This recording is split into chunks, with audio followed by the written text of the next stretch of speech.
Hi guys and welcome back to the channel Deepak Yadav Education. Welcome to the daily Hindu news and editorial analysis of 14th of March 2024.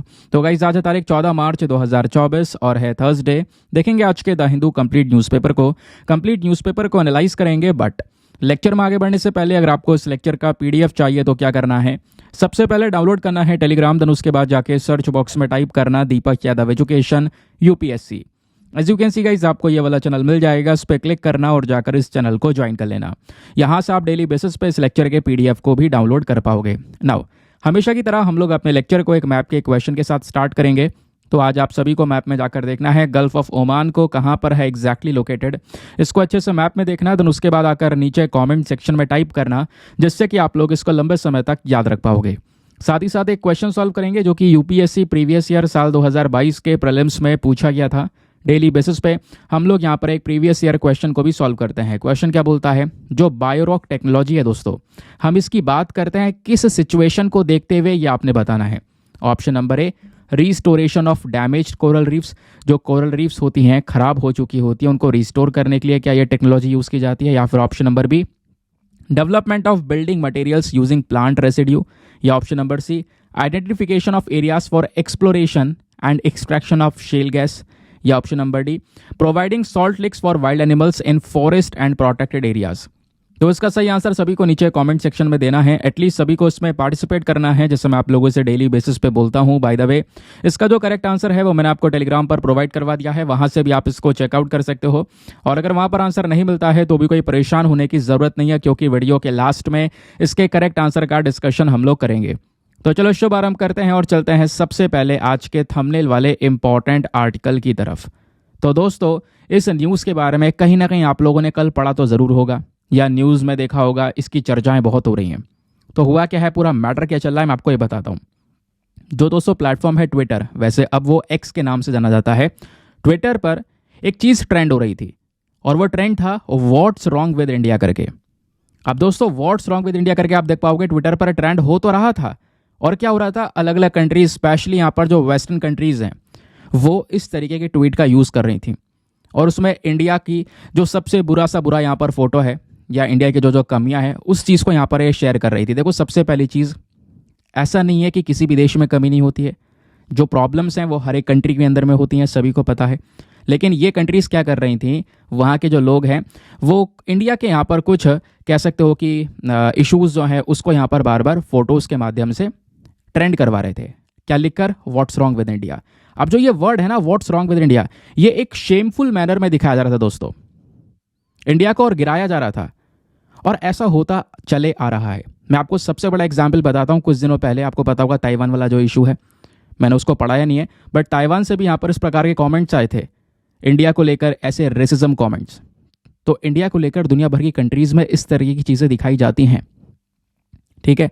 लेकिन हो क्या रहा है, problem यहाँ पर यह है कि जो ये प्लेटफॉर्म है ट्विटर, जिसको हम एक्स बोलते हैं, ये कहीं ना कहीं एल्गोरिथम इस तरीके से चला रहा है कि हाँ, इंडिया की जो रॉन्ग इमेज है वो यहाँ पर दिखाई जा रही है। अब दोस्तों इसी रॉन्ग इमेज का ना खतरनाक तरीके से इंडियंस ने यूज़ किया, और स्पेशली यहाँ पर जितने भी ये कंट्रीज़ थी ना, उनको आईना दिखाया। मैं आपको कुछ बेस्ट एग्जाम्पल्स भी दिखाऊंगा क्या क्या शेयर किया गया है, बस खाली यहाँ पर आगे बने रहो। देखो, पहले तो ये देख लो कितने सारे न्यूज़ आर्टिकल्स आपको इस टॉपिक पर देखने को मिल जाएंगे, ठीक है। व्हाट्स रॉन्ग विद इंडिया करके यहाँ पर ये पूरा ट्रेंड हुआ। इसमें भारत सरकार ने भी इस ट्रेंड को ज्वाइन करा। अब भारत सरकार किस तरीके से ज्वाइन करती है वो भी मैं आपको बताऊंगा। तो इस तरीके से दोस्तों यहाँ पर ये ट्रेंड चल रहा था, ये आप देख पाओगे, ठीक है। अब क्या हुआ, प्रॉब्लम यहाँ पर है एल्गोरिथम की। अब ये एल्गोरिथम क्या है, फॉर एग्जाम्पल जैसे मान लो एक इंसान है, जो अभी आप लोग कहते हो ना कि मतलब ये देखने को मिलता है, जो आप चीज़ें देखते हो है ना, वही चीज़ें आपके यूट्यूब पर सजेस्ट होती रहती हैं, चलती रहती हैं। वो भी एक तरीके का एल्गोरिथम है। लेकिन यहाँ पर सबसे इंपॉर्टेंट चीज़ मैं आपको बताऊँ, जैसे मान लो कोई नया व्यक्ति है, उसने नया आईडी बनाई है, अभी तक कुछ भी नहीं यूट्यूब पर, लेकिन उस समय पर अगर वो ओपन करता है चीज़ों को, तो जो यूट्यूब अपनी साइड से दिखा रहा है वो है एल्गोरिथम। तो एल्गोरिथम ये बेसिकली प्लेटफॉर्म के हाथ में होता है, और ऐसे ही सिमिलर केस यहाँ पर ट्विटर के साथ में भी है। तो एक्स यानी जो प्लेटफॉर्म है वो क्या करेगा, इस प्रकार के एल्गोरिथम अगर चलेगा तो उसका एल्गोरिथम इस तरीके से है कि यहाँ पर इंडिया को लेकर कोई भी रॉन्ग इमेज है तो उसको वो सबसे पहले दिखा रहा है, ट्रेंड करवा रहा है बार बार। तो कोई भी व्यक्ति यहाँ पर एक फोटो शेयर करेगा, उसमें अगर टैग कर देगा व्हाट्स रॉन्ग विद इंडिया, यानी कि उसका एकदम से पोस्ट टॉप पर आ गया, ट्रेंडिंग में आ गया। ये कंडीशन चल रही थी पिछले कुछ समय से। लेकिन होता क्या है दोस्तों, फिर आती है इंडियन पब्लिक बीच में, इंडिया के ट्विटर यूज़र्स, भारत सरकार। और दोस्तों यहाँ पे आप देख पाओगे इंडियन के जो रिप्लाई है ना वो बहुत ही ज़्यादा खतरनाक तरीके से दिए गए हैं।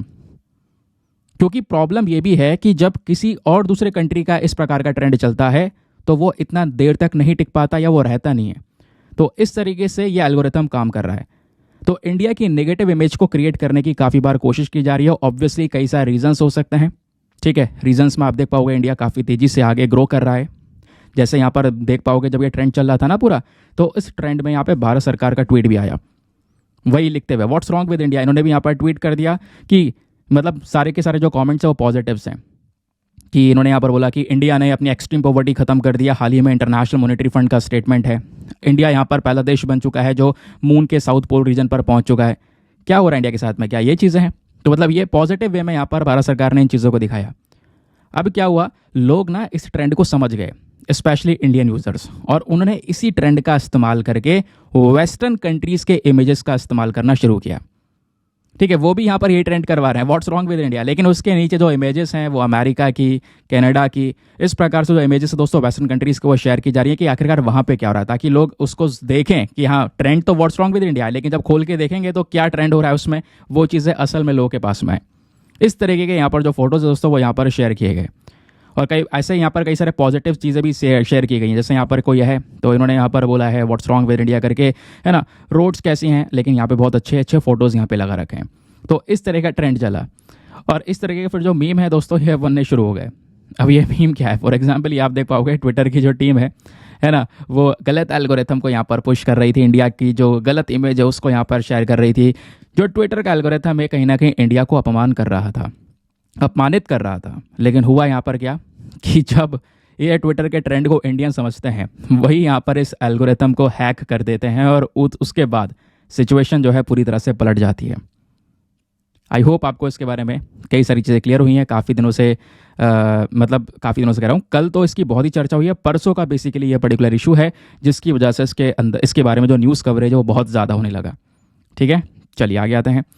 तो दोस्तों आज के हमारे इस पर्टिकुलर न्यूज़पेपर के सेशन में बहुत सारे टॉपिक्स होने वाले हैं, और आपको पता ही होगा ये जो हमारा डिस्कशन होता है इसमें हम लोग short news, very short news, है ना, उसके बाद जो भी हमारी लॉन्ग न्यूज़ हैं या एडिटोरियल्स हैं, हर एक चीज़ को हम कवर करते हैं। आज के द हिंदू न्यूज़पेपर के एडिटोरियल्स भी बहुत इंपॉर्टेंट है, वो भी हम इस वीडियो में डिस्कस करेंगे। और दूसरी बात दोस्तों, इस वीडियो में मैं हर एक चीज़ कवर करने की कोशिश करता हूँ, यानी कि ऐसा ना हो कि कोई एक दूसरा जो सोर्स वगैरह है वो आपका रह जाए। मतलब ये वीडियो अगर आप देख रहे हो और ये वीडियोज़ इस महीने की आप खुद मैच कर लेना, अगर आप मार्च के महीने के पूरा वीडियोज़ देखोगे, लास्ट में कोई भी आप मंथली मैगजीन उठा लो, किसी भी कोचिंग सेंटर जिसका भी यहाँ पर अगर आपको फॉलो करना है, वहाँ से उसको उठा के एक बार चेक कर लेना और अपने एक महीने के वीडियोस चेक कर लेना। 90% से ज़्यादा कंटेंट दोस्तों इन वीडियोस में इसमें लेगा। इस तरीके से इसको ऑर्गेनाइज किया जा रहा है क्योंकि हर एक सोर्सेज को मैंने इंक्लूड करने की कोशिश की है, चाहे वो आपका PIB हो, चाहे वो इंडियन एक्सप्रेस हो, चाहे वो द हिंदू हो। तो यहाँ पर एक बहुत आसानी मिल जाती है, ये एक ही वीडियो में आपका करंट अफेयर का सारा काम खत्म हो जाता है। वीडियो पढ़ो, साइड में करो, बाकी अपना स्टैटिक पोर्शन के ऊपर ध्यान देना शुरू करो। तो दोस्तों आज हम शुरुआत करेंगे अपनी दो बड़ी और इंपॉर्टेंट न्यूज़ के साथ में। तो पहली यहाँ पर न्यूज़ यह है कि इंडिया और इंडोनेशिया दोनों ने मिलकर अभी यहाँ पर टारगेट रखा है कि व्यापार हम $50 बिलियन से ज़्यादा का करेंगे, और उसके लिए इन दोनों ने आपस में एक दूसरे की करेंसी को यूज़ करने के लिए लोकल करेंसी ट्रेड को प्रमोट किया है। तो ये लोकल करेंसी ट्रेड क्या होता है, इसी को हम दूसरी भाषा में बोलें तो इंटरनेशनलाइजेशन ऑफ रूपी। ये कॉन्सेप्ट क्या है, डॉलर के ऊपर डिपेंडेंसी कम होगी, समझेंगे इसके बारे में। इंडिया और बेलारूस दोनों चर्चा में हैं अपने संबंध की वजह से। ये दोनों देश ऐसे हैं जिनके संबंध शुरुआती तौर से ही मजबूत हैं। जब बेलारूस एक देश बना था ना, तो रशिया के बाद इंडिया ही एक ऐसा कंट्री था जिसने सबसे पहले बेलारूस को एज अ कंट्री एक रिकग्निशन दी थी। समझाऊंगा पूरा मैटर क्या है। चलिए फिलहाल के लिए आप देख पाओगे, जो हम पहले बात करेंगे इंडिया और इंडोनेशिया वाले मैटर की, तो यहाँ पर आप देख पाओगे द हिंदू बिजनेस लाइन का टॉपिक है, द हिंदू का ही इनिशिएटिव है। रिजर्व बैंक ऑफ इंडिया जो भारत की सेंट्रल बैंक है, प्लस इसी प्रकार से इंडोनेशिया की बैंक यानी बैंक इंडोनेशिया, दोनों ने मिलकर एक मेमोरेंडम ऑफ अंडरस्टैंडिंग साइन किया दोस्तों। इस अंडरस्टैंडिंग के अंदर में मेन फोकस है ये दोनों देश आपस में अपनी लोकल करेंसीज को प्रमोट करेंगे फॉर क्रॉस बॉर्डर ट्रांजैक्शंस। कहने का मतलब है सिंपल सा कि भाई मान लो इंडोनेशिया है और इधर भारत है, दोनों के बीच में कोई व्यापार होता है, दोनों आपस में यहाँ पर करेंसीज को लेकर ट्रांजैक्शन करते हैं, ये पैसा कुछ इधर देंगे, ये पैसा कुछ इधर देगा। तो जब ट्रांजैक्शंस होंगे तो अपनी लोकल करेंसीज का ये इस्तेमाल कर सकते हैं। इंडिया अपना रुपी में ट्रेड कर सकता है और इंडोनेशिया अपनी इंडोनेशियन करेंसी में ट्रेड कर सकता है। समझ गए? तो इस तरीके से लोकल करेंसी को बढ़ाने की बात की है। नहीं तो फिर अदरवाइज अगर आप देखोगे तो हम क्या यूज़ करते हैं, डॉलर यूज़ करते हैं, क्योंकि डॉलर की ही सबसे ज़्यादा सुप्रीमेसी है। डॉलर हर कोई एक्सेप्ट करता है, बट यहाँ पर जैसे इंडियन रुपी है वो हर कोई एक्सेप्ट नहीं करता है। ठीक है, उसके वैल्यू की वजह से भी यहाँ पर ये चीज़ें मैटर करती हैं। तो डॉलर के ऊपर यहाँ पर जो डिपेंडेंसी है वो हल्की सी कम भी होगी। ठीक है, तो मैटर क्या है, मैं आपको इसके बारे में न्यूज़ बता चुका हूँ। आरबीआई और साथ ही साथ में बैंक ऑफ इंडोनेशिया दोनों ने मिलकर एमओयू साइन किया, जहां पर मेन मकसद है इंडोनेशियन रुपया और भारत का रुपी दोनों के बीच में अपनी लोकल करेंसीज में सारा का सारा व्यापार क्रॉस बॉर्डर ट्रांजेक्शन है वो यहाँ पर चलेंगे। ठीक है, और मैं आपको बताऊं 2023 में इंडिया ये ऑलरेडी काम कर चुका है। भारत ने मलेशिया के साथ में भी यहाँ पर अनाउंस किया था कि हम जो व्यापार करेंगे वो अपने इंडियन रुपी में करेंगे और आप अपनी करेंसी हमको दे सकते हो। ठीक है, तो पहले मैं आपको लोकेशन दिखा देता हूँ। यह है इंडिया का मैप। इंडिया के कंपैरिजन में जाना है आपने साउथ ईस्ट एशिया में, तो इस तरीके से यहाँ पर ये कंट्रीज़ नज़र आएंगी। यहाँ पर आपको यहाँ इंडोनेशिया नज़र आएगा। ठीक है, इंडोनेशिया क्लियर हो गया। अब आगे आते हैं, बात करते हैं। तो दोस्तों सवाल यह है कि जो ये मेमोरेंडम ऑफ अंडरस्टैंडिंग साइन की है दोनों देशों ने, इसका मेन ऑब्जेक्टिव, मेन उद्देश्य क्या है? सबसे पहला ऑब्जेक्टिव है दोनों के बीच में जो ट्रांजैक्शंस हैं उनको बढ़ाना, सपोर्ट करना, प्लस डॉलर के ऊपर डिपेंडेंसी कम करना। इसमें कौन से ट्रांजैक्शंस कवर करे गए हैं? करंट अकाउंट के ट्रांजैक्शंस, कैपिटल अकाउंट के ट्रांजैक्शंस, जो भी पैसों का ट्रांजैक्शन होगा वो आराम से अपनी लोकल करेंसीज में ये दोनों कर सकते हैं। ठीक है, इससे क्या होगा, जो हमारे एक्सपोर्टर्स हैं, इंपोर्टर्स हैं, दोनों को सपोर्ट मिलेगा। एक्सपोर्टर को यहाँ पर चीज़ों को एक्सपोर्ट करता है, वियतनाम में बेचता है, तो लोकल करेंसी में यहाँ पर उसको मिल जाएगा अमाउंट। ठीक है, ऐसे यहाँ पर इंपोर्टर जो है वो भी, उसको भी लोकल करेंसी में एक सपोर्ट मिल जाएगा। तो लोकल करेंसीज में यहाँ पर व्यापार चलेगा, जिसकी वजह से व्यापार मजबूत होगा, करेंसीज के यूज़ ज़्यादा होने लगेंगे दोस्तों। ठीक है, तो टाइम पर सेटलमेंट वगैरह भी हो पाएगा। जो इश्यूज़ होते हैं डॉलर का यूज़ करने में, उसके कंपैरिजन में ये चीज़ें काफ़ी सिंपल होंगी। उसके अलावा ये जो पर्टिकुलर अंडरस्टैंडिंग है, इसका मेन मोटिव है कि हम व्यापार को भी बढ़ावा दें। जब लोकल करेंसी इस्तेमाल होंगी तो खुलकर दोनों देश आपस में व्यापार कर सकती हैं, फाइनेंशियल कोऑपरेशन बढ़ेगा, है ना। उसके अलावा दोनों देशों के अपने हिस्टोरिकल, कल्चरल और इकोनॉमिक रिलेशंस अच्छे हैं ही, उसमें और मजबूती बढ़ेगी। अब अगर हम इस टॉपिक को थोड़ा साइड में करें और दूसरी तरफ भारत और इंडोनेशिया के संबंधों के बारे में बात करें, कहाँ पर स्टैंड करते हैं, डायरेक्टली दोस्तों आपसे GS paper number 2 international relations के पॉइंट ऑफ व्यू से पूछा जा सकता है। तो पहले बात करेंगे कि कमर्शियल रिलेशंस की। तो दोस्तों इंडोनेशिया की जब बात करते हैं तो आसियान ग्रुप के अंदर में सेकंड लार्जेस्ट ट्रेडिंग पार्टनर है ये हमारा। पता है ना, association of south east Asian Nations, जो भी यहाँ पर हमारी साउथ ईस्ट एशियन कंट्रीज है ना, उनके साथ अगर इंडिया व्यापार करता है तो उसमें दूसरा सबसे बड़ा ट्रेडिंग पार्टनर है इंडोनेशिया हमारा। बहुत सारा व्यापार हम इंडोनेशिया के साथ में करते हैं। आप इस आंकड़े को देखकर समझ सकते हैं। 2005-06 में दोनों देशों का जो व्यापार था वो था $4.3 बिलियन का, और यही व्यापार 2022-23 में बढ़कर दोस्तों $38.48 बिलियन हो गया। यानी कितनी तेजी से बढ़ोतरी हुई है। और हमने यहीं पर एक और टारगेट रखा है कि हम इसको आगे $50 बिलियन तक पहुंचाने वाले हैं। तो ये हो गए इनके कमर्शियल रिलेशंस। अब दोनों देशों के पॉलिटिकल रिलेशंस की बात करेंगे तो दोनों देशों ही, अगर आप देखोगे तो इंडिपेंडेंस ऑफ एशिया के सपोर्टर हैं, अफ्रीकन कंट्रीज़ के इंडिपेंडेंट के सपोर्टर हैं, है ना। उसके अलावा दोनों कंट्रीज़ के बीच में यहाँ पर एक कॉन्फ्रेंस बहुत फेमस है जिसका नाम है बांदुंग कॉन्फ्रेंस ऑफ 1955, प्लस जो नॉन अलाइन मूवमेंट है उसके फॉर्मेशन में यहाँ पर इनका एक इंपॉर्टेंट रोल है 1961 के अंदर। ठीक है, तो उसके बाद अगर आप देखोगे तो भारत ने लुक ईस्ट पॉलिसी भी अपनाया। लुक ईस्ट पॉलिसी के अंदर हमारा मेन पर्पज़ है जो हमारी ईस्टर्न कंट्रीज़ स्पेशली, कौन सी वाली, ये वाला जो देश है, ईस्टर्न कंट्रीज़ जो हैं, इनके साथ में अपने रिलेशंस को मजबूत करना, उनके ऊपर बायलैटरल रिलेशंस के ऊपर फोकस करना, है ना। प्लस इंडिया और इंडोनेशिया दोनों ही कंट्रीज़ G20 के मेंबर्स हैं, ईस्ट एशिया समिट के मेंबर्स हैं, प्लस यूनाइटेड नेशन का हिस्सा भी हैं। फिर बात आती है दोनों देशों के कल्चरल रिलेशंस की। तो दोस्तों अगर आप देखोगे तो दोनों देशों में, जैसे अगर हम बात करेंगे, इंडिया में हिंदूज़ हैं, सेकुलर कंट्री है, तो कई सारे रिलीजन के लोग आपको देखने को मिल जाएंगे। हिंदू हैं, बुद्धिस्ट हैं, मुस्लिम्स हैं। ठीक है, यहीं से लोग यहाँ पर ट्रैवल करते करते इंडोनेशिया में भी पहुँचे। उसके अलावा इंडोनेशिया में अगर आप देखोगे तो अप्रॉक्सीमेटली लगभग 1 लाख से ज़्यादा लोग ऐसे हैं जो भारत के, ठीक है, इंडियन ओरिजिन के लोग हैं। ठीक है, स्पेशली इंडोनेशिया के अलग अलग जगह में है, जकार्ता, मेदान, सुराबिया, इस अलग अलग जगह में लोग रह रहे हैं। अब बात यह है कि जो अभी इंडिया ने किया है कि भाई लोकल करेंसी में यहाँ पर व्यापार किया जाएगा। तो लोकल करेंसी में व्यापार करने का मतलब यह है कि जो इंडियन रुपी है, हमारा जो रुपया है दोस्तों, उसको इंटरनेशनलाइज किया जा रहा है ना। इसका इंटरनेशनलाइजेशन ही तो हो रहा है कि भाई हम अब डॉलर की जगह अपने करेंसी को इंटरनेशनल लेवल पर इस्तेमाल करेंगे व्यापार करने के लिए। तो ये जो एफर्ट्स हैं इंटरनेशनलाइजेशन ऑफ रुपी के लिए, इसमें कई सारी चीज़ें आती हैं दोस्तों। जैसे अगर आप देखोगे डिजिटल पेमेंट सिस्टम है, इंडिया का एक यूपीआई सिस्टम है ना, इसने ट्रांजैक्शंस को काफ़ी तेज़ी से बढ़ावा दिया है। उसके अलावा वॉस्त्रो अकाउंट का नाम सुना होगा आपने, स्पेशल वॉस्त्रो रुपी अकाउंट। तो इंडिया ने ऑलरेडी 18 से ज़्यादा देशों से बोल दिया है, स्पेशली रशिया हो गया, मलेशिया हो गया, है ना, ऐसे कई सारे और भी देश हैं, इन सबको परमिशन दी है कि आप अपना स्पेशल वोस्त्रो रुपी अकाउंट ओपन करवा सकते हो कि अगर पेमेंट का कोई सेटलमेंट करना है तो हम लोकल करेंसी यानी रुपी में भी पेमेंट का सेटलमेंट कर सकते हैं, जहाँ पे अगेन डॉलर के ऊपर डिपेंडेंसी रुक रही है। फिर करेंसी स्वैप एग्रीमेंट, इससे भी दोस्तों इंटरनेशनलाइजेशन ऑफ रुपी को बढ़ावा मिल रहा है। जैसे ये जो एग्रीमेंट है, ये हमारी रिजर्व बैंक ऑफ इंडिया ने कई सारी कंट्रीज़ के साथ में साइन किया। For example Japan, Sri Lanka, plus जो सार्क की कंट्रीज़ हैं उनके साथ में भी इसको साइन किया गया है। इससे भी क्या हो रहा है, जो फॉरेन करेंसी है और जो प्लस रुपी है भारत का, इनके बीच में एक्सचेंज को बढ़ावा दिया जा रहा है ना। इससे रुपी का जो है इंटरनेशनल यूजेज जो है ज़्यादा बढ़ जा रहा है। तो इससे ये भी कहीं ना कहीं क्या दर्शाता है, हमारे रुपी का इंटरनेशनलाइजेशन को शो करता है। फिर ऐसे आता है बायलैटरल ट्रेड एग्रीमेंट। तो सरकार यहाँ पर कई सारे कंट्रीज़ के साथ में इस प्रकार के ट्रेड एग्रीमेंट्स कर रही है, जहाँ पर जब व्यापार करेंगे, इन्वेस्टमेंट्स करेंगे, तो वहाँ पर भी रुपी का जो प्रमोशन है वो लगातार हो रहा है। तो इंटरनेशनल लेवल पर रुपी का ज़्यादा से ज़्यादा यूज़ करते हुए हम लोग देख पा रहे हैं। समझ गए? चलिए आगे आते हैं उसके बाद नेक्स्ट आर्टिकल पर। लेकिन आगे बढ़ने से पहले दोस्तों एक इंपॉर्टेंट इन्फॉर्मेशन, अगर आप लोग हमारे पेड ग्रुप्स को ज्वाइन करना चाहते हो तो आपके पास में एक बढ़िया मौका है इसको ज्वाइन करने का। यहाँ पर आपको डेली बेसिस पे करंट नोट्स के पीडीएफ वगैरह प्रोवाइड करवाए जाते हैं। फॉर एग्जाम्पल जैसे हमने आर्टिकल डिस्कस किया ना, इसी प्रकार से और भी आर्टिकल डिस्कस करने वाले हैं आगे। ऐसे बहुत सारे न्यूज़ आर्टिकल मिलेंगे आपको, सभी में प्रॉपर बैकग्राउंड इन्फॉर्मेशन दोस्तों आपको दी जाती है। ये आप देख पा रहे होंगे, यहीं से एग्जाम में क्वेश्चन बनेगा। ये सारी इन्फॉर्मेशन को एक अच्छे तरीके से पीडीएफ में कंपाइल करके दिया जाता है। ऐसा पीडीएफ जिसका आप प्रिंट आउट वगैरह भी निकलवा सकते हैं। एक ऐसा पीडीएफ जो कि हिंदी और इंग्लिश दोनों भाषाओं में होता है, तो दोनों मीडियम के एस्पिरेंट को हेल्प मिलती है।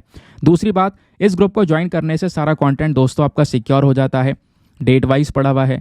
यानी कि कहने का मतलब है अगर आप ऐसे ही पीडीएफ कलेक्ट करना शुरू करोगे तो स्टोरेज के इश्यूज होने लगते हैं। वो सारे इश्यूज आपके खत्म हो जाएंगे इस ग्रुप को ज्वाइन करने से। सारे पीडीएफ डेट वाइज पड़े होंगे, किसी भी तारीख का पीडीएफ उठाओ, डाउनलोड करो, पढ़ो, डिलीट करो, अनलिमिटेड ऑप्शंस आपके पास में मिल जाते हैं। और इस ग्रुप को ज्वाइन करने का जो फी पेमेंट है ना, वो बहुत ही मिनिमम है, just 499 for the lifetime access.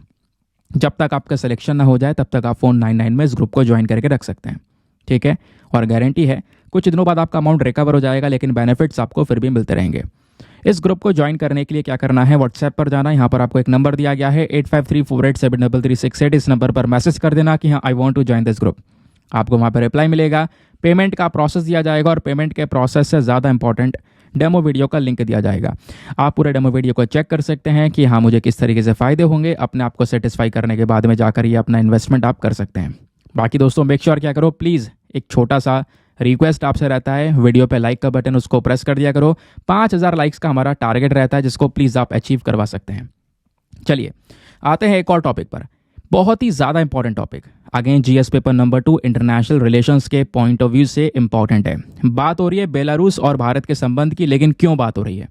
क्योंकि बेलारूस के जो फॉरेन मिनिस्टर हैं वो भारत के विजिट पर आए, ठीक है। 2 दिन की विजिट हुई उनकी, एलेनिक की। और विजिट के साथ साथ हमारे external affair minister S Jaishankar ji के साथ में डिस्कशंस किए। उन्होंने डिस्कशंस करते हुए दोनों कंट्रीज़ ने यहाँ पर फोकस किया है कि हम अपने बायलैटरल जो डिफेंस हैं प्लस और ट्रेड टाइज हैं, यानी डिफेंस को लेकर और व्यापार को लेकर जो व्यापार है उसको और ज़्यादा मजबूत करने वाले हैं। उसके अलावा यहाँ पर जो बेलारूस के फॉरेन मिनिस्टर आए थे, इन्होंने भारत के प्रति एक इम्पॉर्टेंट सपोर्ट दिखाया। इन्होंने बोला कि हाँ बिल्कुल यूनाइटेड नेशन के अंदर में रिफॉर्म्स होने चाहिए और भारत को एक परमानेंट मेंबर बनाना चाहिए यूनाइटेड नेशन सिक्योरिटी काउंसिल के अंदर में, क्योंकि इंडिया हर एक एलिजिबिलिटी को फुलफिल करता है, तो इंडिया को भी एक मेंबर होना चाहिए। इस चीज़ में बेलारूसियन फॉरेन मिनिस्टर ने हमको सपोर्ट किया। दैट इज़ वाई भारत और बेलारूस के संबंध न्यूज़ में बने हुए हैं। लेकिन संबंधों को पढ़ना किस तरीके से होता है वो यहाँ पे मैं आपको बताता हूँ। खबर क्या है, जैसे हमने डिस्कस किया, बेलारूस के जो फॉरेन मिनिस्टर है जिनका नाम है सर्जाई एलेनिक, ये 3 दिन के विजिट पर इंडिया आते हैं। डिस्कस करते हैं दोनों देशों के बायलैटरल कोऑपरेशंस को हमारे एक्सटर्नल अफेयर मिनिस्टर के साथ में।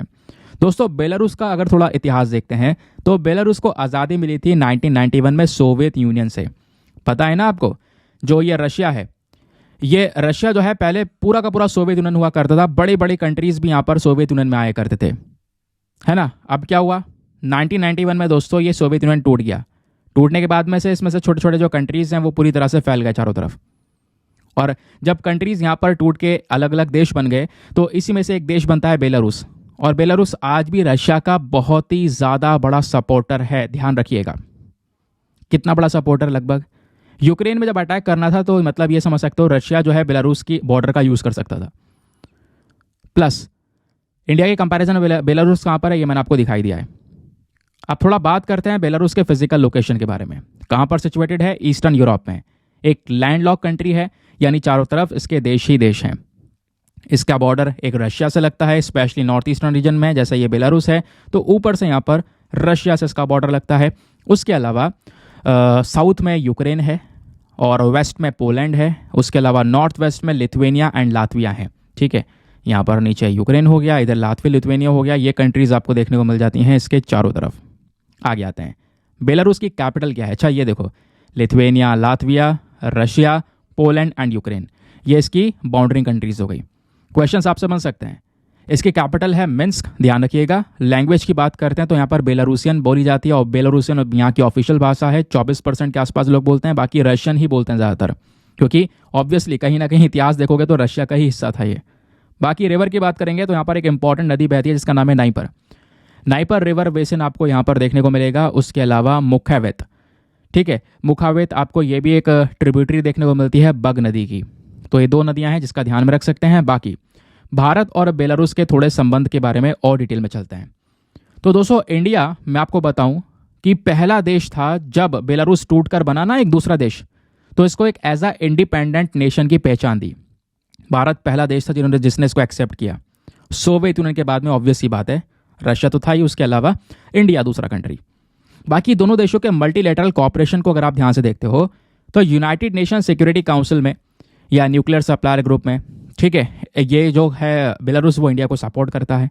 उसके अलावा बेलारूस हमेशा से, अगर आप देखोगे, मैंने जैसा बोला ना यूनाइटेड नेशन सिक्योरिटी काउंसिल में भारत को परमानेंट सीट मिलनी चाहिए, इसको लेकर बेलारूस सपोर्ट करता है। लेकिन परमानेंट सीट के साथ साथ जुलाई 2020 में हमको नॉन परमानेंट सीट के लिए भी बेलारूस का सपोर्ट रहा और वो सपोर्ट हमारे लिए बहुत ही ज़्यादा महत्वपूर्ण था।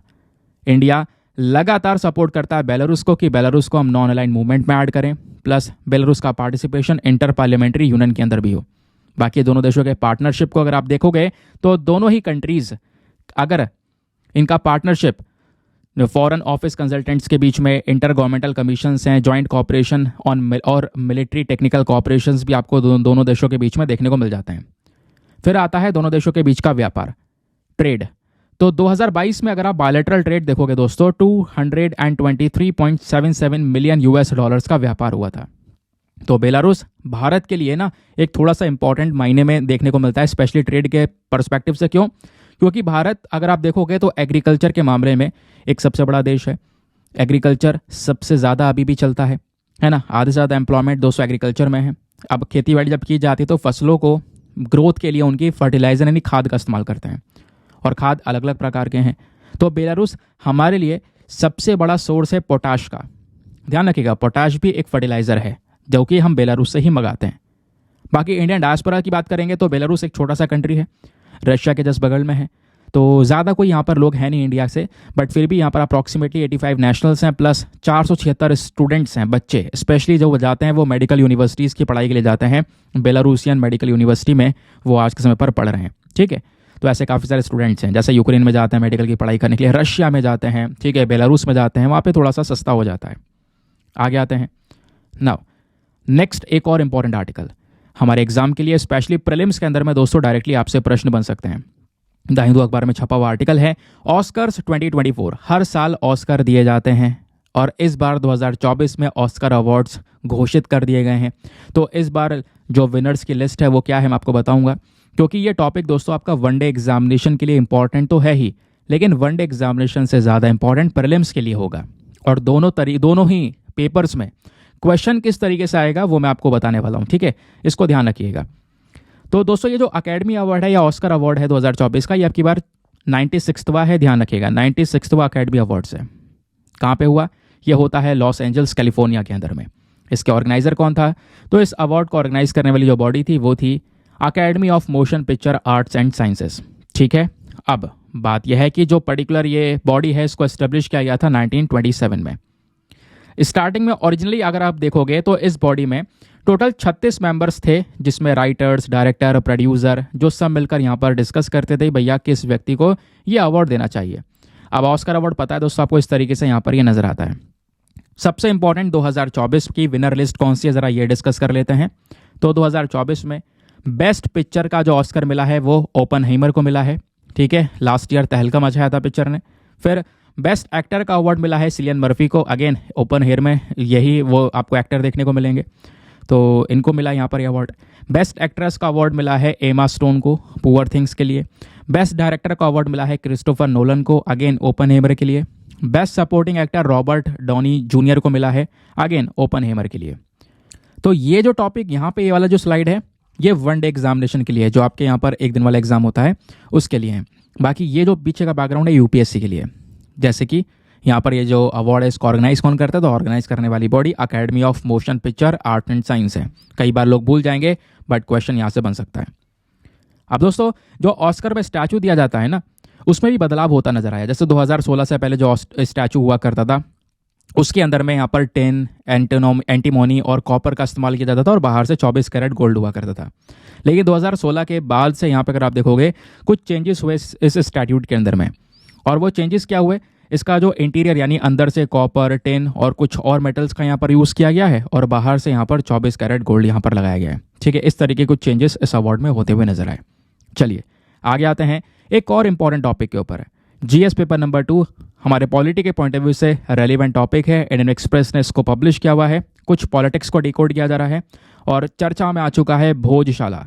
अब भोजशाला दोस्तों पहले भी न्यूज़ में रह चुका है, ध्यान रखिएगा। तो इस वजह से इसके ऊपर थोड़ा सा मार्क कर लो कि यहाँ ज़्यादा इंपॉर्टेंट एग्जाम के लिए हुआ। यहाँ पर यह है कि मध्य प्रदेश के अंदर में भोजशाला जो है बेसिकली उसको लेकर एक अगेन पूरा मुद्दा उठकर नजर आया है। क्यों? क्योंकि यहाँ पर राइट विंग ग्रुप्स का क्लेम यह है कि वो जो भोजशाला है जहाँ पर मॉस्क बना हुआ है, जो मस्जिद बना हुआ है आज के समय पर, वहाँ पे मस्जिद है कमाल मौला मॉस्क। ये मस्जिद बना है सरस्वती माँ के मंदिर के ऊपर में। तो वहाँ पे पहले मंदिर हुआ करता था, ठीक है, और वहाँ पे सरस्वती माँ की मूर्ति हुआ करती थी जिसको यहाँ पे लंदन ले गया गया ब्रिटिशर्स के थ्रू 1857 में। तो बहुत पुराना यहाँ पे मंदिर हुआ करता था, बट यहाँ पे मंदिर हटाकर ये मॉस्क बना हुआ है। तो यहाँ पर क्लेम किया जा रहा है वापस से हमें मंदिर चाहिए। मैं आपको इसके बारे में डिटेल से बताऊंगा, जिसको लेकर अभी न्यूज़ चर्चाएं में आ चुकी है। और इवन जब ये जो केस है हाई कोर्ट पहुंचा मध्य प्रदेश के हाई कोर्ट में, क्योंकि मध्य प्रदेश में ये कॉम्प्लेक्स है, तो मध्य प्रदेश के हाई कोर्ट ने archaeological survey of India ASI को ये मुद्दा सौंप दिया है कि भाई आप सर्वे कीजिए भोजशाला टेम्पल कमल मौला मॉस्क कॉम्प्लेक्स का, और इसका सर्वे करके यहाँ पर बताइए कि एग्जैक्टली क्या चीज़ें सामने आ रही हैं। तो ठीक है, ध्यान रखिएगा, मध्य प्रदेश में एक डिस्ट्रिक्ट है धार डिस्ट्रिक्ट, वहीं पर ये टेम्पल कॉम्प्लेक्स आपको देखने को मिल जाता है। ठीक है, चलिए अब बात करते हैं क्या क्या चीज़ें न्यूज़ में। तो पहली चीज़ यहाँ पे ऑब्जेक्टिव अगर आप देखोगे तो इस सर्वे को करवाने के पीछे का रीज़न ये है कि ज़रा डिटेल से जानने को मिले उस स्ट्रक्चर के बारे में, उसका नेचर, उसका कैरेक्टर, यहाँ पर डिटेल समझ में आए, जो कन्फ्यूजन्स हैं आज के समय पर वो दूर हो जाएं। तो अंदर से कुछ इस प्रकार के फोटोज़ आपको यहाँ पर देखने को मिलते हैं, जहाँ पर क्लेम किया जा रहा है जो ये पिलर्स हैं, पिलर्स के ऊपर में डिज़ाइंस हैं, ये सब मंदिर का ही हुआ करता था। जब मंदिर के पिलर हटाए गए थे, उन्हीं पिलर का यूज़ करके यहाँ पे मॉस्क को तैयार किया गया है। ठीक है, कुछ रिपोर्ट्स ये बताती हैं। तो अभी जो एक्सपर्ट कमेटी है दोस्तों वो पूरी तरह से तैयार होगी, क्योंकि ऑब्वियस सी बात है जब काम सौंपा गया है आर्कियोलॉजिकल सर्वे ऑफ इंडिया को, इन्हीं का मेन काम होता है पूरी तरह से देखभाली करना, इन सब चीज़ों के मैटर को यहाँ पर सर्वे करना। तो अब ये एक्सपर्ट कमेटी बनाएंगे और वो एक्सपर्ट कमेटी पूरी तरह से इन्वेस्टिगेशन करेगी, कार्बन डेटिंग करेगी, अलग अलग मेथड का इस्तेमाल करेगी, जो अलग अलग स्ट्रक्चर्स हैं उनकी लाइफ पता लगाएगी, भाई कितना पुराना स्ट्रक्चर है, क्या चीज़ें हैं, है ना, अलग अलग टेक्निक्स का इस्तेमाल होगा। फिर एक पूरी रिपोर्ट तैयार की जाएगी एंड देन रिपोर्ट को आने वाले 6 सप्ताह में पब्लिश करने वाले हैं। तो आने वाले 6 सप्ताह के अंदर में दोस्तों रिपोर्ट सबमिट होगा, जिस वजह से यहाँ पर पता चलेगा कि भाई आखिरकार ये पर्टिकुलर इशू एग्जैक्टली है क्या। अब बात आती है पिटिशनर्स की। तो यहाँ पर एक ग्रुप है हिंदू फ्रंट फॉर जस्टिस, इन्होंने यहाँ पर कोर्ट के अंदर में पिटिशन डाला और बोला कि हमें वो जो कॉम्प्लेक्स है उस कॉम्प्लेक्स का ओरिजिनल स्टेटस चाहिए और वो जो ज़मीन है वो हिंदूज़ को ट्रांसफ़र करनी ज़रूरी है। तो उस प्रकार का पिटिशन कोर्ट में डाला गया है। देखते हैं कोर्ट अभी इस पर्टिकुलर केस को देख रहा है। ठीक है, उस पर्टिकुलर ऑर्गेनाइजेशन का आर्ग्यू करना यह भी है कि जो ये कमल मौला मॉस्क है इसको बनाया गया था अलाउद्दीन खिलजी के शासन के समय पर, लगभग 13 से 14 सेंचुरी के समय पर, और उस समय पर एक भव्य एंशिएंट स्ट्रक्चर मंदिर हुआ करता था, उसको हटा दिया गया, उसको तोड़ा गया, उसको डिस्ट्रॉय करने के बाद में जो है ये मॉस्को बनाया गया था। ये भी यहाँ पर क्लेम किया जा रहा है पिटिशंस के अंदर में। अब वो सर्वे होगा, डिटेल्स भी यहाँ पर सामने आएंगी। ठीक है, ये आप देख पाओगे। भोजशाला डिस्प्यूट को लेकर एक पर्टिकुलर क्रोनोलॉजी भी यहाँ पर बताई जाती है। ठीक है, ये आप देख पाओगे 11वीं सेंचुरी एडी का है कि बोला जाता था वहाँ पे गॉडेस सरस्वती जी का मंदिर हुआ करता था, जिसको किंग भोज ने बनवाया था 11वीं सेंचुरी एडी में, लेकिन बाद में उसे ही तोड़कर यहाँ पर मॉस्क बनवाया गया। ठीक है, अब वो जो मॉस्क है, वो जो मस्जिद बना हुआ है, मौलाना कमलुद्दीन चिश्ती का मस्जिद बनवाया गया था। ठीक है, और जो भी यहाँ पर स्ट्रक्चर यूज़ किया गया है, उसमें जो मंदिर के जो स्ट्रक्चर्स है, मंदिर का जो मटेरियल है वही यूज़ हुआ है, वो भी क्लियरली दिखाता है, ऐसा यहाँ पे बोला जा रहा है।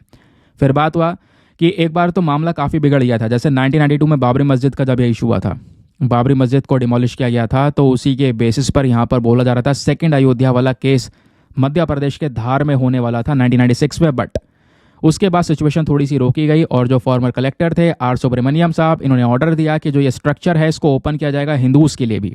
तब से यहाँ पर ये जो कॉम्प्लेक्स है दोस्तों, ये हिंदूज़ और मुस्लिम्स दोनों के लिए खुला हुआ है। तो बसंत पंचमी में यहाँ पर हिंदूज़ के लिए खुलता है, बाकी मुस्लिम्स को फ्राइडे में यहाँ पर अपनी प्रेयर ऑफर करने का यहाँ पर जो कह सकते हो अपॉर्चुनिटी वो दी जाती है। ठीक है, तो इस तरीके से दोनों के लिए आज के समय पर एक कॉम्प्लेक्स ओपन है। क्लियर हो गया। तो अगर आप देखोगे 2003 में जो अरेंजमेंट हुआ था, जैसे मैंने बताया 2003 में अप्रैल 7 की बात है, आर्कियोलॉजिकल सर्वे ऑफ इंडिया ने बोला जो हिंदूज़ होंगे इनको हर मंगलवार को अलाउ करना होगा, हर मंगलवार कुछ घंटे के लिए वो कॉम्प्लेक्स में जा सकते हैं, और जो मुस्लिम्स होंगे उनको फ्राइडे में अलाउ किया जाएगा कि वो भी यहाँ पर कॉम्प्लेक्स में जा सकते हैं। ठीक है, और हिंदूज़ को यहाँ पे बसंत पंचमी का पूरा बसंत पंचमी का जो एक्सेस है वो यहाँ पर इस पर्टिकुलर कॉम्प्लेक्स का दे दिया गया था। ठीक है, तो इस तरीके से 2003 में ये पूरा का पूरा अरेंजमेंट हुआ। मामला क्या है वो मैंने आपको समझाया।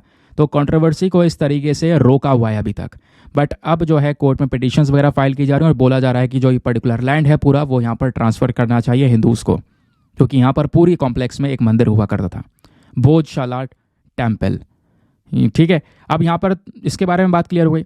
अब लोकेशन की बात करते हैं दोस्तों। जैसे मैंने बोला मध्य प्रदेश के अंदर धार नाम का जो शहर है, स्पेशली वहाँ पर बीचों बीच में ये कॉम्प्लेक्स सिचुएटेड है।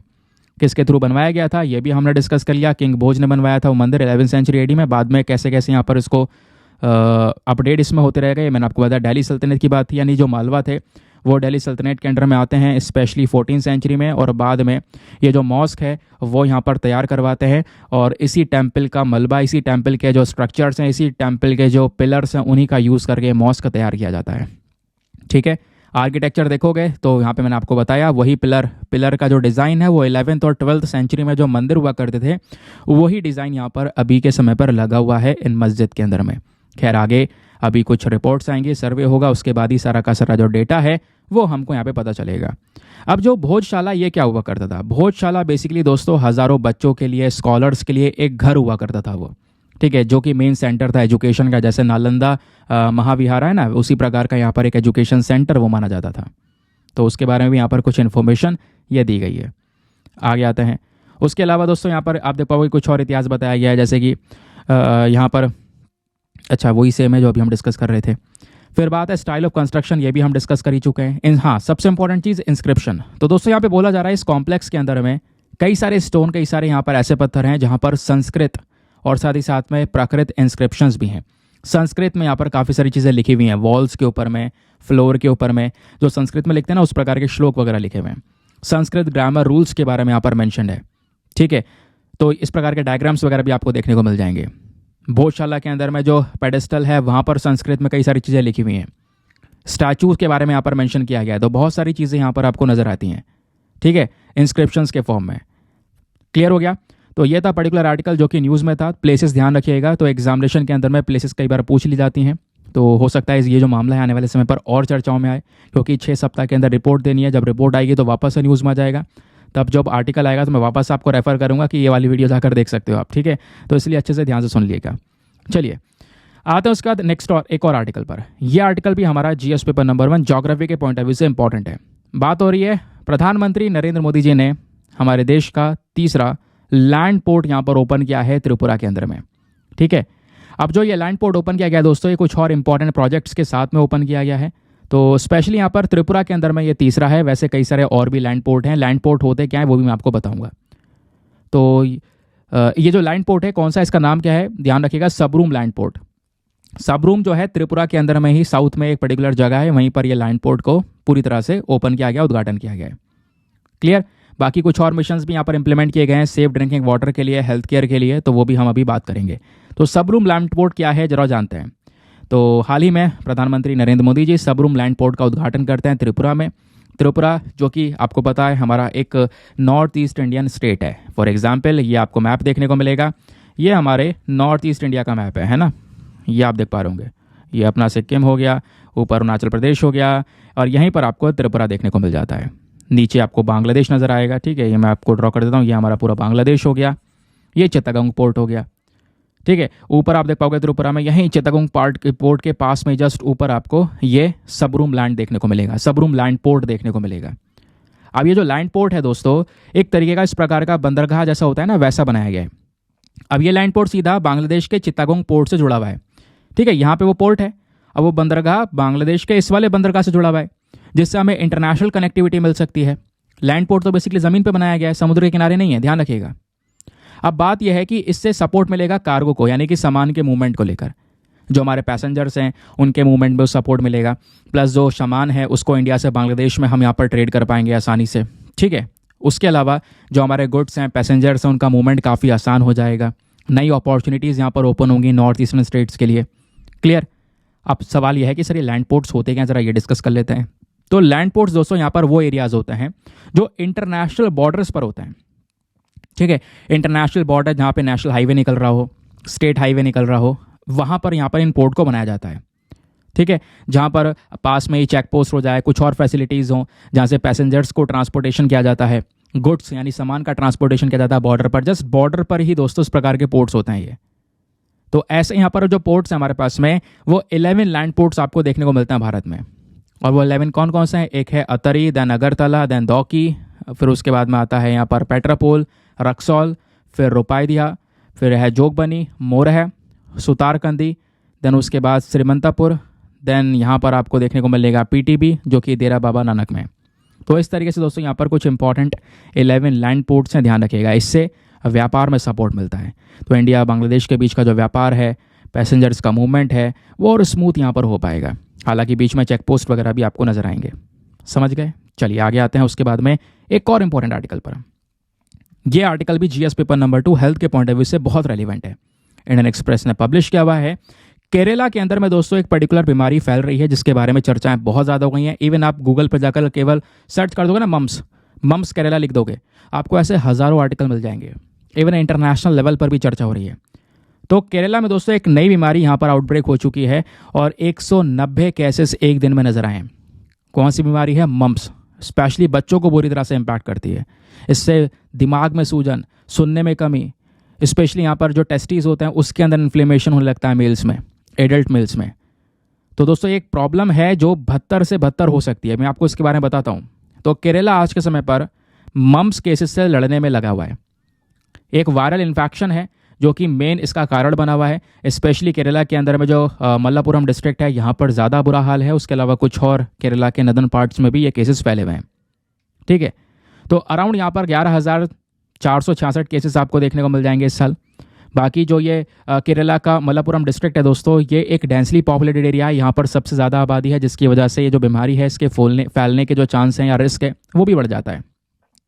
इस मम्स के अंदर में सबसे बड़ी प्रॉब्लम ये होती है जो हमारी पैरोटिड ग्लैंड होती है दोस्तों। इस तरीके से यहाँ पर गाल आप देख पाओगे, ये सूज जाता है, अंदर वाली जो ग्लैंड्स है ये सूज जाती हैं, ठीक है। और उसके बाद में ये जो गाल है काफ़ी ज़्यादा मोटा हो जाता है, बोलने में तकलीफ, ऐसे कई सारी तकलीफ यहाँ पर होने लगती है, खाने में तकलीफ होने लगती है। फिर उसके बाद में जो ये मम्स हैं, मम्स होता किसकी वजह से है? एक वायरस की वजह से। वो वायरस कौन सा है? वो है पैरामाइक्सो वायरस। इसको हम लोग पैरोटिटिस के नाम से भी जानते हैं। ये जो वायरस है दोस्तों, ये कहीं ना कहीं इन्फेक्ट हो सकती है, ट्रांसमिट हो सकता है क्लोज कॉन्टैक्ट की वजह से। कोई इंसान आपस में बहुत क्लोजली कांटेक्ट कर रहा है तो उसके मुंह से निकलने वाले जो ड्रॉपलेट्स हैं वो कहीं ना कहीं एक दूसरे व्यक्ति को इन्फेक्ट कर सकती हैं। अब ये जो बीमारी है इसमें कई सारे कॉम्प्लिकेशंस भी हैं, क्योंकि ज़्यादातर केसेस में जो मम्स है वहाँ पे अपने आप ठीक हो जाता है, लेकिन कई सारे केसेस में जब दिमाग में सूजन आने लगती है वो थोड़ा खतरनाक हो जाता है। कई केसेस में यहाँ पर मम्स में क्या होता है, इस तरीके से जो गाल है वो सूज जाते हैं, ये जो ग्लैंड्स है वो सूज जाती हैं, जबड़ा वगैरह फूल जाता है पूरी तरह से, बुखार बहुत तेज आता है। स्पेशली बच्चों में भी आपको ये देखने को मिलेगा। लेकिन कई बार दिमाग में सूजन, सुनने में तकलीफ, एडल्ट फीमेल्स में जो टेस्टीज होती हैं उसमें सूजन, जिस वजह से प्रॉब्लम्स होने लगती हैं। अब सिम्टम्स क्या हैं, इसके लक्षण क्या दिखाई पड़ते हैं? जब भी किसी को मम्स होता है तो इसके लक्षण 2 सप्ताह बाद दिखाई पड़ते हैं। जैसे सबसे पहली बात, जो हमारी सलाइवरी ग्लैंड्स है वो यहाँ पर सूज जाएगी। उसके अलावा इसमें ना एक एज ग्रुप का भी फैक्टर आपको नजर आएगा। जो मम्स है ये ज़्यादातर, जैसे मैंने बोला, जो बच्चे हैं उनको अफेक्ट करता है, टीनेजर्स को या एडल्ट्स को। प्रॉब्लम यह है, ये जो पर्टिकुलर बीमारी है ना दोस्तों, इसको कंट्रोल नहीं किया जा पा रहा है।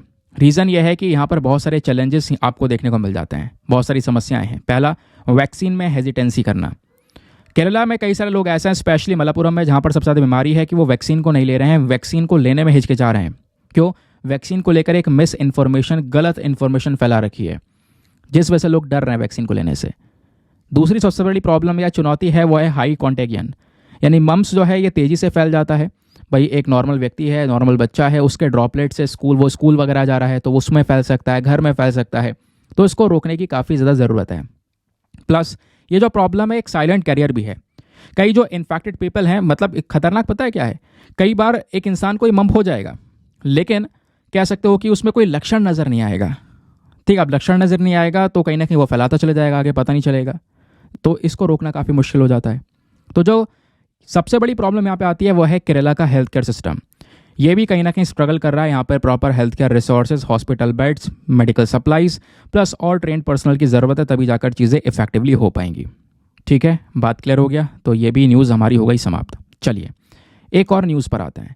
ये भी एग्जाम के लिए इंपॉर्टेंट है, स्पेशली पीआईबी से लिए, डायरेक्टली हमारे सरकारी वेबसाइट से, मिनिस्ट्री ऑफ कम्युनिकेशन से लिया गया है। और आपको पता है पीआईबी से हर साल कुछ आर्टिकल्स ऐसे होते हैं जो सीधे उसी वेबसाइट से रखे हुए होते हैं, डायरेक्टली। देखा होगा आपने, अगर आप न्यूज़पेपर को एनालाइज करते हो, जब पेपर आता है उसको एनालाइज करते हो तो यहाँ पे बात हो रही है दोस्तों वर्ल्ड टेलीकम्युनिकेशन स्टैंडर्डाइजेशन असेंबली के बारे में।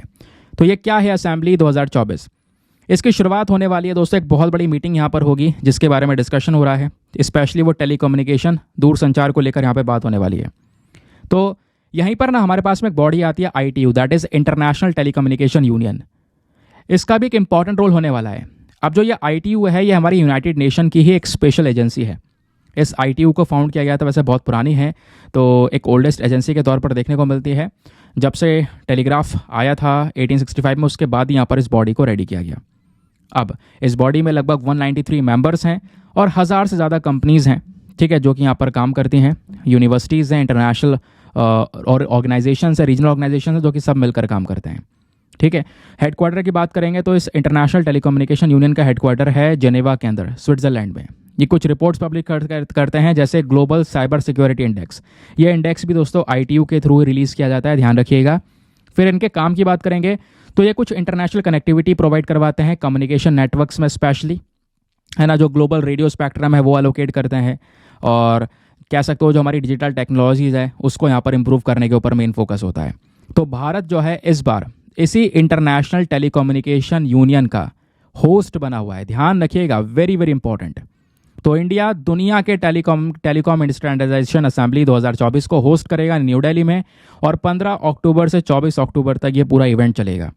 ठीक है, जो हमारे मिनिस्टर ऑफ कम्युनिकेशन है अश्विनी वैष्णव जी, इन्होंने यहाँ पर अभी इसको लॉन्च भी किया है। कई सारे जो डिस्कशंस इसके बारे में हो रहे हैं, समझ गए। तो एक बहुत बड़ा इवेंट इंडिया में आने वाले समय पर होने वाला है, एक असेंबली यहाँ पर होने वाली है।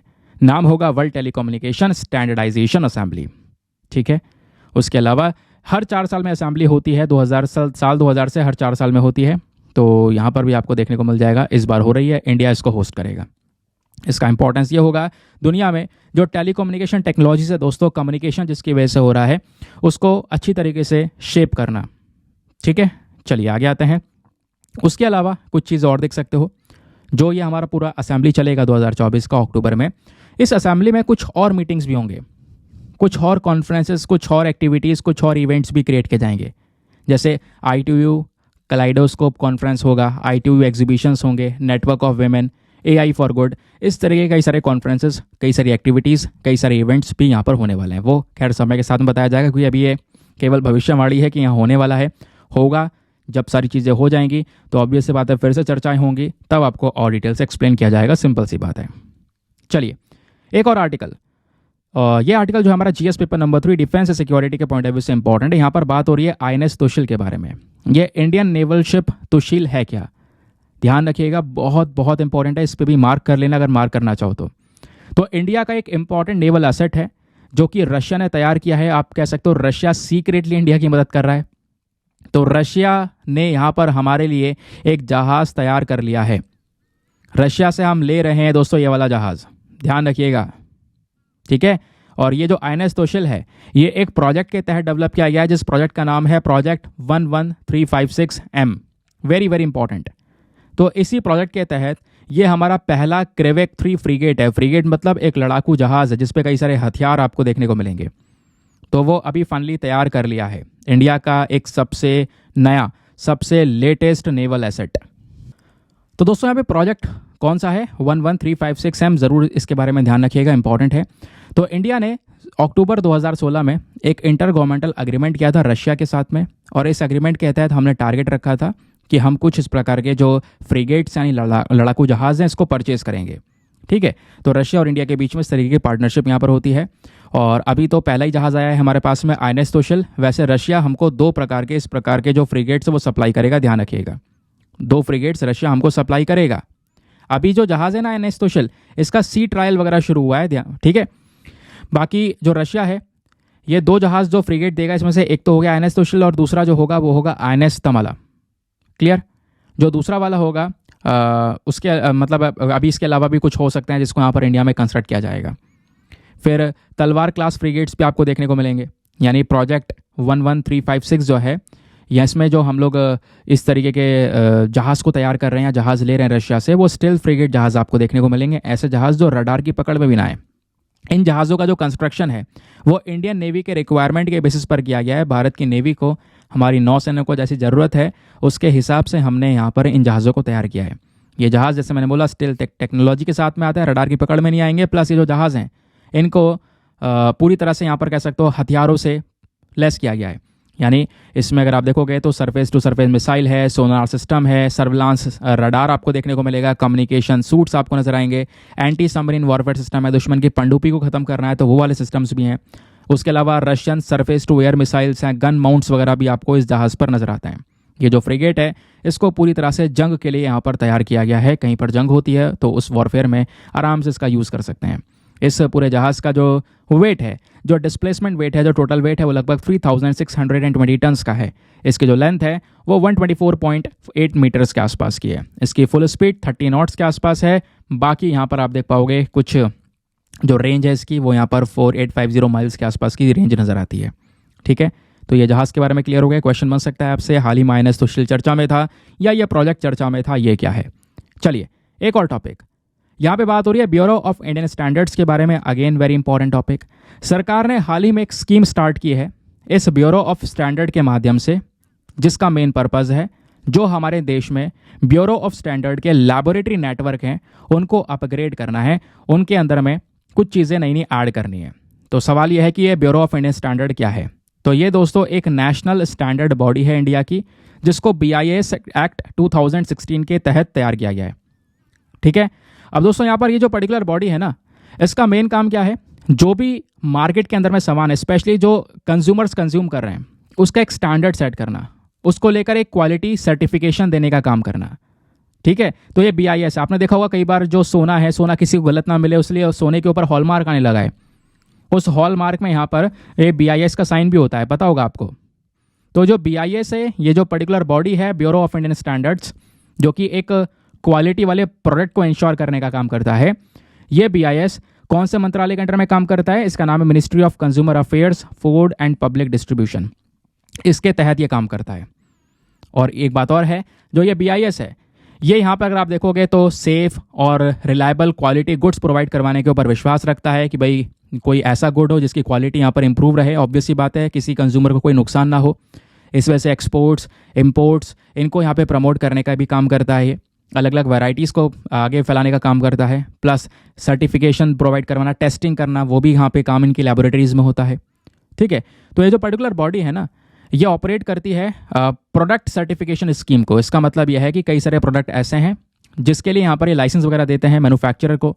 ठीक है, तब जाके वो लाइसेंस मैन्युफैक्चरर जो है इस चीज़ को डेवलप करता है ताकि एक पर्टिकुलर प्रोडक्ट की जो क्वालिटी है उसको इंश्योर किया जा सके।